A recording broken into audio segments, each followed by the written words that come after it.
Hello and welcome to the Newsome MMA Podcast, partnered with Heavy Duty Management. I'm your host Kieran, and tonight I'm joined by Cage Warriors Interim Welterweight Champion Nicolas Dalby, ahead of his fight at Cage Warriors 106 with Ross Houston on June 29th. Nicolas, how you doing, my friend? I'm doing very good, very good. Just came home from some training. How's all the prep going for the fight? Well, it's still like 3 months out, so it's pretty easy so far. Of course, we started looking into Houston and started to look at game plans, but we haven't like really ramped up the training camp yet. So when does normally in your training camp does it start to get a little bit more intense? Is that only like a month out or 2 months out?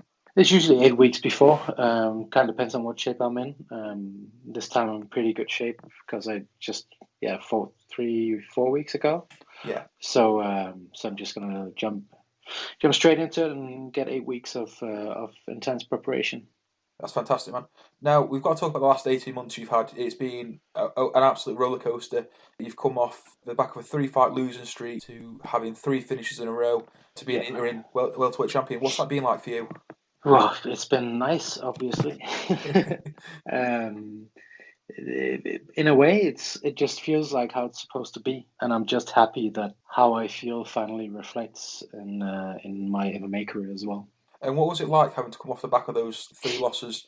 Does that give you a bit of extra fuel in your preparation? Those 3 losses are a fair. Well, obviously one of them isn't too long ago, but it's in the past. So I'm just looking forward. No reason to look back, other than maybe to the last couple of fights and see what I did well and what I didn't do well. But it's in the past, so it feels like ages ago.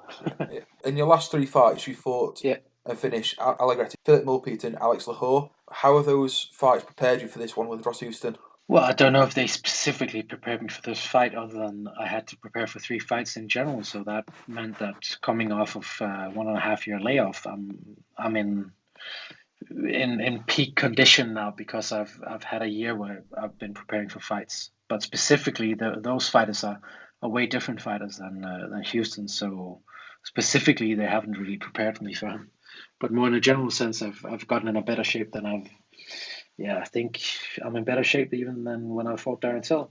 Now, you've also, going into this fight, there's a bit of an interesting dynamic where obviously you're the interim champion, going to be the champion again. Of course, being a former champion before you're sitting in the UFC. Having that experience of being Cage Warriors champion, what's that like going into this fight? Is that giving you a bit more extra motivation knowing that, last time you were the champion, you got called up to the UFC? Yeah, obviously for each fight, I get closer to hopefully getting a UFC contract. And that also makes it more exciting for each fight. So it's absolutely a must-win fight if I want to get to the Holy Land again. Yeah. Also, this is a big card you're on. Cage Warriors 106, Night of Champions, and you've got this big card experience. What's it like fighting on these big cards? Honestly, for me, it's no different than any other fight. I know that's a boring answer, but if I have to be honest, I'm so focused on my own fight and what I need to do for warm-up and stuff like that I don't even notice. So I'm so much in the zone when I'm preparing for a fight and I'm at the venue and stuff like that. Of course, it's, when you go out and check out the arena, there's a difference if it's 1,000 people out there or 5,000, but when I'm walking into the fight and when I'm fighting, I'm so in the zone and so focused that I don't really notice. Yeah. But of course, promotion wise and just to tick off the bucket list, it's amazing to be a part of such a big show and in such a nice organization. Now we've also got to talk about your fan base. I was at Cage Warriors 96 last year, where there was a big Danish contingent that came to support you, and you've just sold out the arena at Cage Warriors 103. What's it like having all that support behind you? It's amazing. It's cool, crazy, humbling. I appreciate it a lot. It's overwhelming sometimes. And does that support give you a bit of extra motivation because you've got people that are sometimes travelling overseas to come and see you fight? Yeah, absolutely.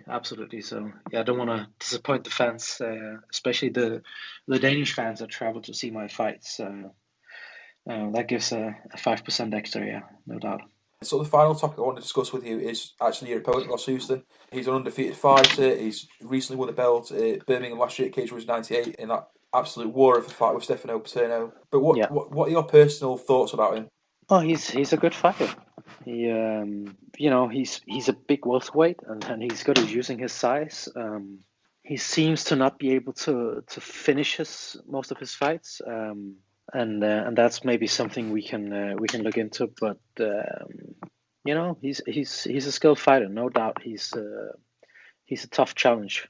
You fought some of the best fighters around. You fought Darren Till in the UFC. Just your recent fight was against Alex Lahore, who people had big ambitions for.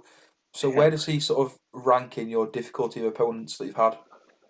Well, I think he's maybe one notch above Alex Lahore.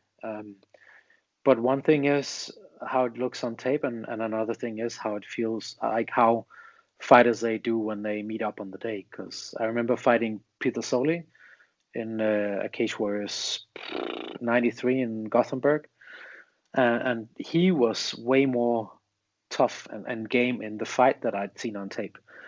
So you can't always judge the book by its cover. That's a bit cliche, but so I'm gonna look at the tape, prepare for the worst. And without giving too much away, man, what can we expect from this fight with Houston? It's gonna be very entertaining. I think it's gonna be lots of action for sure. I'm gonna put the pressure on him, and it's gonna be interesting to see if he can handle it. Thanks for your time, Nicholas. Before we wrap this up, is there anyone you want to give a shout out to? I want to give a shout out to my fiance, my daughter, all my sponsors. Thank you so much for supporting me, and last but not least, all the fans out there, the Danish one, and especially the ones from United Kingdom. I really appreciate the support I get when I fight abroad. It's amazing. So thank you so much. All right, thank you for your time, Nicholas, and I wish you all the best with your fight, and I'm sure we'll catch up after. You're welcome. Thanks for having me.